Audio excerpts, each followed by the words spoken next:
தமிழகம் முழுவதும் தொடர்ச்சியான சாதிய படுகொலைகள் நடைபெற்று வருவதாகவும், குறிப்பாக தென் தமிழகத்தில் மிகவும் மோசமான நிலையில் இந்த படுகொலைகள் திட்டமிட்டு நடைபெற்று வருவதாகவும், பசுபதி பாண்டியன் ஆதரவாளர் தீபக் ராஜா கொலைக்கு கூலி கொடுத்தவர்கள் யார் என்று கண்டுபிடித்து அவர்களுக்கு உரிய தண்டனையை சிறைத்துறை அதிகாரிகள் பெற்றுத்தர வேண்டும் என, இதை தமிழக அரசு தடுக்க மறந்தால் விரைவில் தமிழகம் கொலையாளிகளின் களமாக மாறிவிடும் என வளரும் தமிழகம் கட்சியின் தலைவர் பாளை பட்டாபிராமன் செய்தியாளர் சந்திப்பில் தெரிவித்து வருகிறார். அதனுடைய காட்சிகள். தமிழ்நாடு முழுவதும் தொடர்ச்சியான சாதிய படுகொலைகள் நடந்து கொண்டிருக்கின்றன.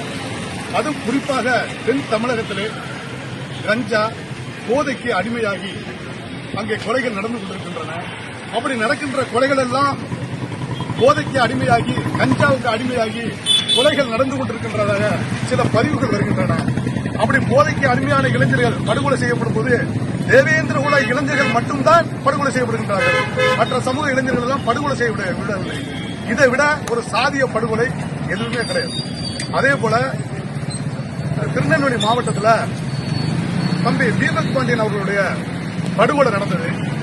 அந்த படுகொலை கூலிக்கு கொலை செய்ததாக தொலைக்காட்சியிலையும் தொடர்ச்சியான பதிவுகள் வந்து கொண்டிருந்தன.